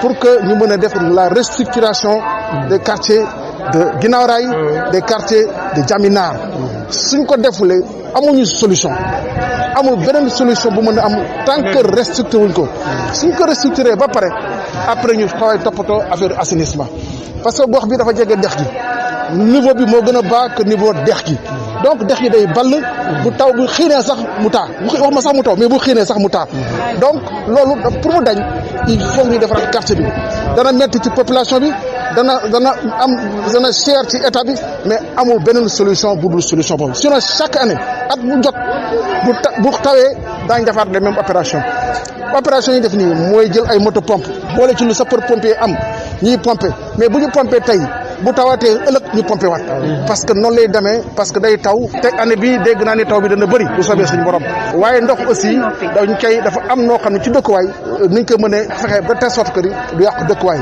te loolu pour ñu mën ko def il faut la restructuration donc des quartiers de Jaminaar et de Guinaw Rail loolu doomu moo ñu ci mën génne amul leneen. Kaolack itam ñoom amoon nañ ci mbënd mi waaye ndox ma bu ngay tàmbale nag wàññeeku ndax matuwaay yi nga xam ne daan nañ koy rek jël ministre bi ñu dénk wàllu ndox mi ak assainissement daal di fay amal ab nemmeeku nee na fii ak daal 2021 wàllu assainissement yooyu dina jàppandal bi ci des mooy xayma njëkk li ci fukk ak juróomi milliards ci suñuy koppar Serigne Mbaye Thiam ñu déglu ko ak Awa Thiaw. fii ci Kaolack àllarba dafay am taw bu bëree bëri boo xam ne bii wàcc na fi taw bi mu wàccee mu indi ay jafe-jafe ci yenn quartier yi. waaye su fekkoon ne benn kër rek sax moo am ndox waru gouvernement bi mooy saafara ko loolu taxoon ñu ñëw ci tur gouvernement bi yëpp massawu leen wan leen tamit ne lu jiitu lii di am jëloon nañu ay matukaay bu njëkk bi ñu jël mooy programme bu mag buy assainissement nekk 10 milliards ak juróom yéen ci seen bopp gis ngeen liggéey bi ñu koy def benn pàcc ci liggéey bi muy ñaari bassin boo xam ne bii benn bu mag a mag la ak beneen bu gën a tuuti boo xam ne bii ñu ngi koy tabax léegi nag tabax boobu li mu pareegul moom moo tax ndox mi bi mu fa ñëwee pompe bi ko war a yóbbu ko moo tax quartier yooyu daal di am ndox waaye ñi fa nekkoon àllarba nekk fa tey jii nee nañu ndox mi wàññeeku na bu baax a baax a baax kon boog liggéey bi mi ngi dem foofu Coofak tamit won nañ leen photo àllarba ndox mi fi mu toll woon léegi brigade nationale des sapeurs pompiers def na fa pompage pompe boobu libéré na ay kër libéré na tamit ay yoon donc ñu ngi continuer di liggéey seen liggéey ñetteel bi ñu ñëw fii mooy Parcelles Assainies fii tamit brigade nationale des sapeurs pompiers fii ci sama ginnaaw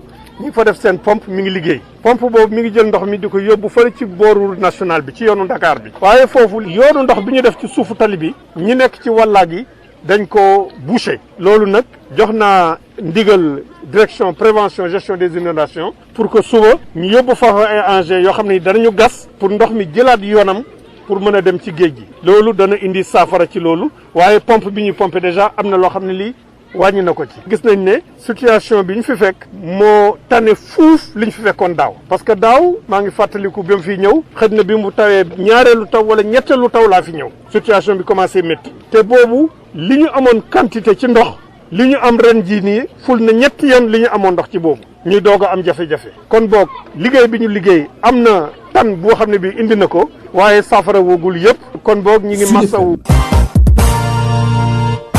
gouvernement bu Sénégal bi daal di nag signé ci àjjuma ji ak banque publique française bu investissement ab contrat financement bu war a toll ci fukk ak juróom-ñaari milliards ak genn wàll ci exploitation bi ñu bëgg a def ci train express régional di TER bi war a daw diggante Ndakaaru ak Diamniadio financement boobu nag nee ñu dafay tax service yi mu war a àndal exploitation bu TER mu mën rek jàppandal te société exploitation maintenance bu TER boobu di SITER daal di koy nag yore ndorteelu nag exploitation boobu tàmbali liggéey wàllu TER bi doxal wàllu TER bi nee ñu 2021 lañ ko daal di nag app ñuy daal di jëm ak ñi di douane subdivision bu Fatick ñoom ñi daal di teg loxo quantité bu bari ci wàllu sinébarsi ab nag yamba ci département bu Foundiougne mu war a toll ci fukk ci ay colis yi nga xam ne nag fekk nañ ko ca forêt bu Fatala brigade commerciale bu douane bu Kaarang itam daal nay teg loxo ñaari téeméer ak ñeent fukk ak juróom benn kilogramme yamba ci ab charrette bi nga xam ne moom it daanaka daf ko daal di nag yeboon foofu ca commune bu Nioro. Alassane Tall brigade maritime bu douane bu Toubacouta moo daal di amal intervention boobule ñu daal di nag dem banlieue bu Ndakaaru ak coowal li aju ci baar yi ak kër yi nga xam ne nag dañ fay jëfandikoo naka sadul noonu askan wa daal di nag jóg gannaaw xew-xew bu doy waar ba fa daal di am ak waaye bu ñu fekk mu daal di faatu ci ab barab moom ak ka mu fa nekkaloon mu daal di faatu mu nekkoon fa nag ak soxna soo xam ne nag du soxnaam looloo tax nag coow li daal di fay jib ba tax Malika d'abord lëkkaloo ak dignitaire fa nekk daal di amal ab ndaje ak taskatu xibaar yi nee ñu daal dañuy fexe barab yooyu ci dëkk ba ñu daal di koy nag tëj bi ci des mooy dinañ wàcc ci mbedd mi daal di nag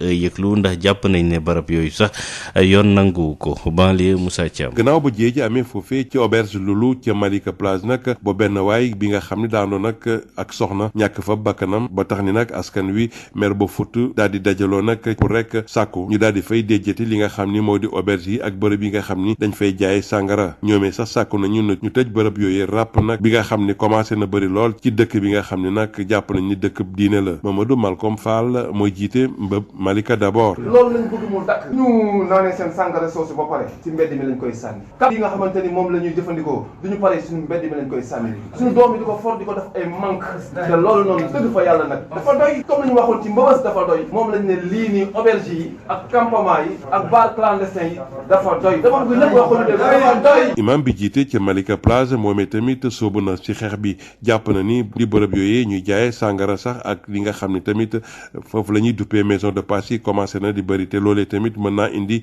jeexital gu bon lool ci seeni njaboot. li wolof di wax yàggul gën a indi lii kenn mësu ko xam Malika vente boisson alcoolisée kenn mësu ko xam Malika ndaxte Malika dëkku diine la kon nag bu fi demee ba nga xam ne bi boisson alcoolisée yi mi ngi fi maison de passe yi mi ngi fi auberge yi mi ngi fi parce que lii am na dëkk yu diine yoo xam ne kenn ñemewu ko fa def suñu doom yi lañ fi yàq moom ma ci gën a tiital sax mooy suñu doom yi fi nekk ay xale yu jigéen yu ndaw ay xale yu góor dañuy jaay ay dosettes yu tuuti ay 200 francs 100 francs nga xam ne xale yi mën nañ ko am dañu jóg pour yàq xale yi dëkk boo ko bëggee yàqal jigéen ñi ak xale yi ak dëkk bi yàqu ñoom nag ci loolu lañ taxaw. ci kàddu yu tukkee ci coordonnateur Malika d'abord xamle ni rek ni ñooñee nga xam ne sax ñoo yor bërëb yooyee ñuy jëfandikoo sàngara si ak daal fi nga xam ne moo di maison de passe yi ñu ci bëri daanaka seen kayit yi daal benn baaxu ca. léegi ay baar lañ gis ak ay maison de passe ñoom ñoo ñëwaat dugg ci dëkk bi yor les mêmes licences te ministre li fi nekk doon ay maison de passe bi ñu defee suñu enquête gis ne maison de passe yooyu këyit yi ñu yore këyit dafa kon nag li ñuy wax mooy autorité bi moom na jël ay responsabilités ñëw ci dëkk bi tëj bépp baar bu fi nekk bépp maison de passe bu fi nekk ndaxte mi ngi law. ñi fare ci société civile bi ba ci sax ñi nga xam ne ñoo di imaam yi homme religieux yi nag ñoomee sàkku nañ ci nguur gi daal ñu tëj ràpp bërëb yooyee nga xam ni fa la ñuy jaay sàngara ak bërëb yi nga xam ne tamit moom la ñuy duppee maison de passe yi bu moyen nag ñoomee danañ ko defal seen bopp ak anam bu mu leen mënta jural. El Hadj Moussa Thiam mën na joti xibaar yi fii ci banlieue dakaroise pour rajo Sud FM. Moussa ñu dem ci wàllu tourisme bi ci mim réew dina mën a rek tax Sénégalais yi mën rek di découvrir ay barab yu mucc ayib yu am solo te diñ ci dépenser nag lu bari autorité yu Sénégal tax ñu bëgg a suqaliwaat secteur bu tourisme bi nga xam ne jamono ji mu ngi ci sukkaraat ndax nag Covid-19 bi di feebaru mbas mi ministre bi ñu dénk wàllu nag tourisme ak transport aérien daal di amal nemmeeku ca Ziguinchor daal di gis nag avantage yi nga xam ne nag daal dinay am ci fexe suqali tourisme local bi Ziguinchor Ben Michel Kanfoudi. impact bi nga xam ni jàngoro ji di Covid-19 am na ko ci économie touristique bi nag tax na ba autorité sénégalaise yi daal di jël ay matuwaay ngir mën a saafara jafe-jafe yi nga xam ni moom la acteurs yi di dundee gannaaw tournée bu mu def ci site yu bëre fii ci diwaanu Ziguinchor nag jawriñ ji yore secteur boobu la di Alioune Sarr gis ni faaw ñu dëggal tourisme intérieur bi. ndax xam ngeen mbas mi dafa amoon ñaari gàllankoor yoo xam ne il fallait que ñu yëkkati ko bi ci njëkkoon mooy waroon nañu fexe ba suñu entreprise yi nga xam ne mooy entreprise touristique ñu bañ a loru ba duñu mën a taxawal. ñaareel mooy ña fay liggéey ñu fexe ba ñoom tamit ñu mën a téye seen liggéey ñu bañ ko ñàkk. dama jox tegtal Air Sénégal ak directeur général ASPT pour que ñu def maanaam benn promotion pour que boo nekkee Ndakaaru mbaa nga nekk Thiès mbaa nga nekk Ndar nga mën a jënd benn billet d'avion boo xam ne boo jëndee billet bi nañ joxale également séjour pour nga def ajuma samedi ba dimanche nga ñu noppalu fii ci biir réew mi loolu nag dañ ko yaatal hôtel yi nga xam ne ñoo pare yëpp. jéego bi ni mel nag kii di jaraafu Jemberin di Tombo Gueye daal dina koy rafetlu bu baax moom mi gis ni loolu dina tax ba commune am noyuwaat bu baax a baax.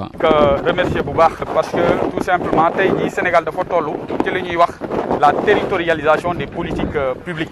moo tax ñun collectivité territoriale dañu daal di pare pour que lépp li nga xamante moo nekk suñu force ñu daal di ko liggéeywaat de sorte que ñu verser ko ci le processus de touristification maanaam offre yi fi nekk yëpp moo xam wàllu aada la moo xam wàllu historique la yooyu yëpp dañ ko daal di améliorer. jëwriñ ji ñu denk tourisme bi gannaaw excursion bu yaatu bi nga xam ni def na ko jëlee ko Cap Skirring ba Moulomp jaarale ko ci île aux oiseaux ak île yi di Carabane Efrana Katakalus nag daal dinay ñaax sénégalais yi ñu jàppale opérateurs yi ak découverte yu ñu mën a def ci seen biir réew te seen poste du metti lool ki doon jokkoo ak yéen fii ci diwaanu Ziguinchor Ben Michel Kanfoudi pour Sud FM. benn rapport bu commission politique bu dialogue national bi la ñu daal di nag dikk ak la ñu gis ne nag war nañ koo mën matal te mooy processus bi aju ci wàllu auditer fichier électoral bi ndax bokk na ci ponk yi tax ñu mën a xayma ak joxe ab ci élection yooyu kañ lay daal di nag am wax nañu itam ci yenn ci ay ponk yi nga xam ne nag ab déggoo am na ci ak yeneen yi nga xam ne nag moo des Amadou Moustapha Dia. commission politique dialogue national bi jot nañu jébbal seen rapport boo xam ne tënk nañ ko ngir séewal si point yi nga xam ne nañ ko waxtaanee ba am ci juboo yeneen yi nga xam ne jubóowuñu ci ak yi nga xam ne war nañ ko juboo nu mu gën a gaawee bu ñu bëggee yeggal yi waxtaan yi li fii ak diir bi ñu ko appoon bokk na ci ponk yooyu la nga xam ne war nañ ko waxtaanee fu mu nekk nii tembe càmbar processus électoral bi ak it wàllu audit bi ndax boobule faw ñu def ko laata ñuy amal li nga xam ne moo jëm ci wàllu revue code électoral bi ñu xam ne war nañu baral liggéey bi te daal di juboo ci kàddu nu mu gën a gaawee ci nan la ñuy doxalee lépp lu jëm ci wàllu càmbar processus électoral bi ak it wàllu audit bi ñu xam ne sax jotoon nañ taxawal benn commission boo xam ne kii di Mazid Ndiaye moo ko jiite jot na ci liggéey ba amoon na sax benn document de référence bu mu taxawaloon ñeel lu ñuy doxalee càmbaru fichier électoral bi ak it woote yi ñu xam ne fu mu nekk nii boobule pàcc moom jàmp na loolu ñu war cee waxtaan war cee juboo bu fekkee ne bëgg nañu amal élection yi ci date yi ñu ko bëgg defee ginnaaw loolu nag commission bi jot na am yeneen ponk yoo xam ne waxtaanee gu ñu ko ba léegi ponk yooyu lee bokk na si kan moo war a wuutu maire bi wala président conseil départemental bi bu fekkee ne maire bi nekku fa wala dafa am lu ko gàllankoor ponk boo xam it war nañ ci waxtaanaat wala sax boog jubóoguñu ci moo di li président de la république di wéy di nekk ba léegi chef de parti ci mim réew beneen ponk it boo xam ne ba léegi amuñu ci juboo moo di kan ci autorité administrative yi moo war a saytu te doxal élection yi ci ponk yi nga xam ne nag ba léegi waxtaaneguñ ci bokk na ci li dem ci wàllu taxawaayu chef de l'opposition bi ak gëddëm ci biir constitution bi niki noonu it taxawal jumtukaay yoo xam ne ko fiy teg mu sax fi tey càmbar lépp dem ci wàllu woote ci mim réew ponk yi nga xam ne nag waxtaan nañ ci ba juboo ci moom mën nañ ci lim dàq bi ñu dàq élection yi waroon am benn fan ci décembre 2019 wàllum financement maanaam koppar yi ñu dugal ci biir parti politique yi fan lañ koy jëlee lu jël loolu war nañu fexe rataxal diggante parti politique yi nga xam ne ñoo nekk ci biir réew mi te lu ni mel it ñu ngi koy jaaralee ci lépp lu jëm ci wàllu dindi fi article 80 bile bi nga xam ne dafa nekk xeetu jaasa bi ñu teg ci kaw lenn ci kujje gi niki noonu it xoolaat arrêté bi nga xam ne mu ngi koy woowee arrêté Ousmane Ngom tey aaye léeg-léeg ñu amal ay doxu ñaxtu ba autorité administrative maanaam préfet bi wala gouverneur bi di teel a joxe kéet bi nga xam ne mooy maye wala muy aaye marche yooyu le daanaka ñaar ba ñetti fan laata lu ni mel di am.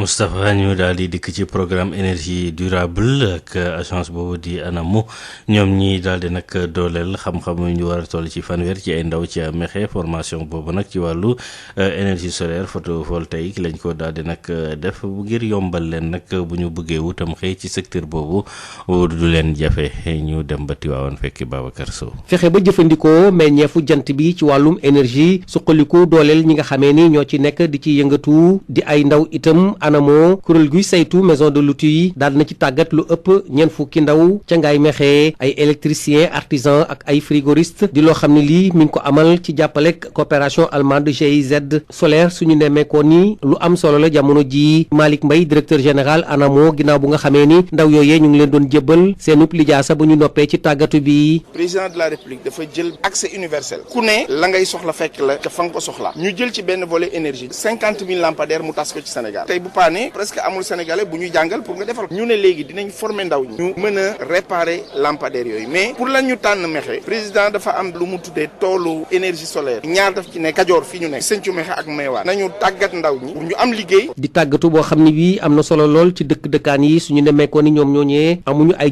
jumtuwaay yoo xam ne dina mën a tax ba ñu wutal ndaw yi liggéey Malick Mbaye directeur général ANAMO. collectivité territoriale day wax man warumaa joxe liggéey en kay parce que li nekk ci énergie yëpp ci jumtukaay bu ñu tàggatee ndaw ñi formé wu en GIE ci dëkkaan yi war nañu mën a fexe ànd ak maire ànd ak conseil départementaux yi daal di jëlee dara xëy fexe ba xale yi ñu tàqale leen nag lëjle taxawaal mooy ñu jox leen métier. ani ban njariñ la am tàggat boobee nga xam ni dina mën a tax ñu am liggéey kenn ci ñu doon tàggat ca mujjantal ga yéy na ci yàbbi Ablaye Sow la tudd.